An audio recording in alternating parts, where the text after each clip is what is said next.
It was 4 o'clock before he ever found the truck stop.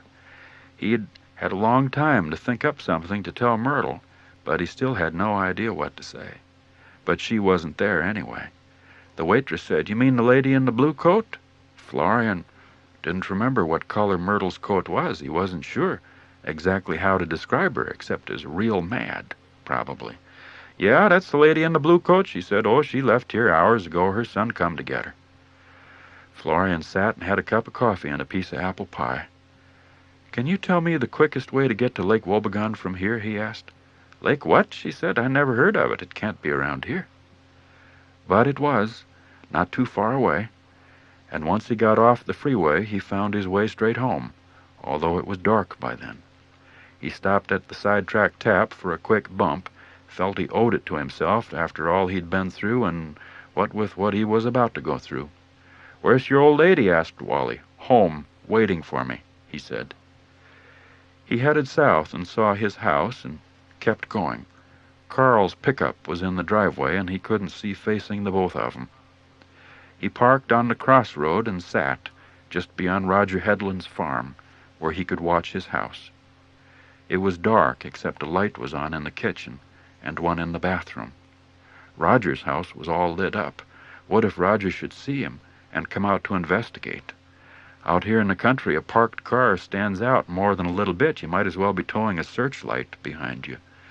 And it's considered unusual for a man to sit in his car in the evening on a crossroad, an eighth of a mile from his own house, just sit there.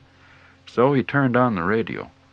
If Roger came out, Florian thought he'd explain that he was listening to the radio, and it was a Lutheran show, so the old lady wouldn't have it on in the house. Roger was Lutheran. He'd like that.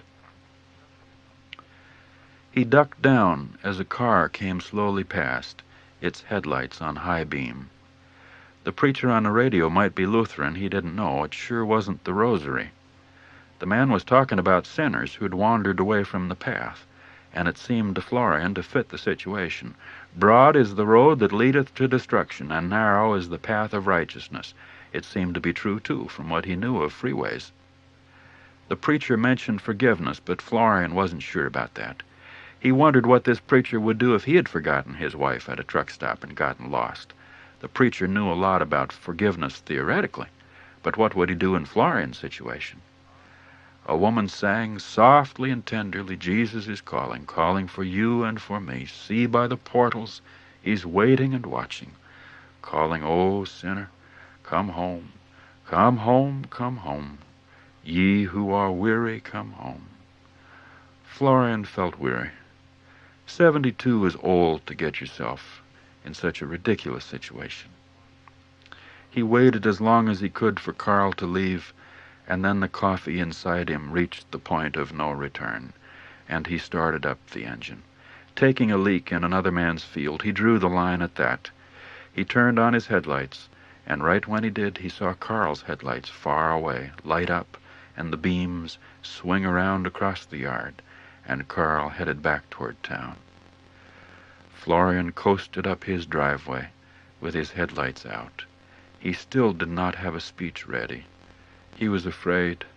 He also had to pee. Outside on the porch, he smelled supper, breaded fish fillets. He was surprised that the door was unlocked. They never have locked it, but he thought she might, if she thought he was coming.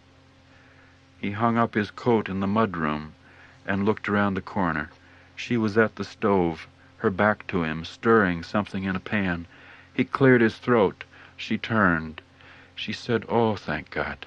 She dropped the spoon on the floor and ran to him on her old legs and said, "Oh, Daddy, I was so scared. Oh, Daddy, don't ever leave me again. I'm sorry I said what I did. I didn't mean it. I didn't mean to make you so angry at me. Don't leave me again like that." Tears came to his eyes.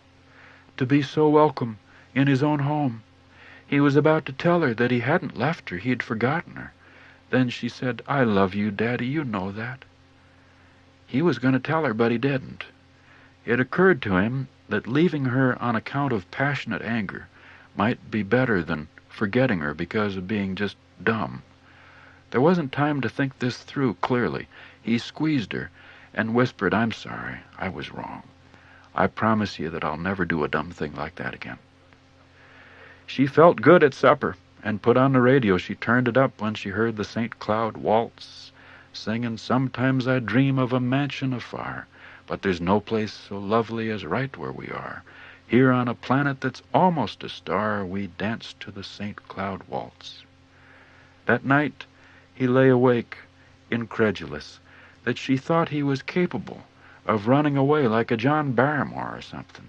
72 years old, married 48 years, and she thought that maybe it hadn't worked out, and he might fly the coop like people do in songs. Amazing woman. He got up at 6 o'clock, made scrambled eggs and sausage and toast, and felt like a new guy. She felt better, too. The lump on her head felt like all the other lumps, and there was no blood on her toothbrush. She said, "I wonder if we hadn't ought to call down there about that appointment." "Ah," he said, "I think by now they must know you're all right."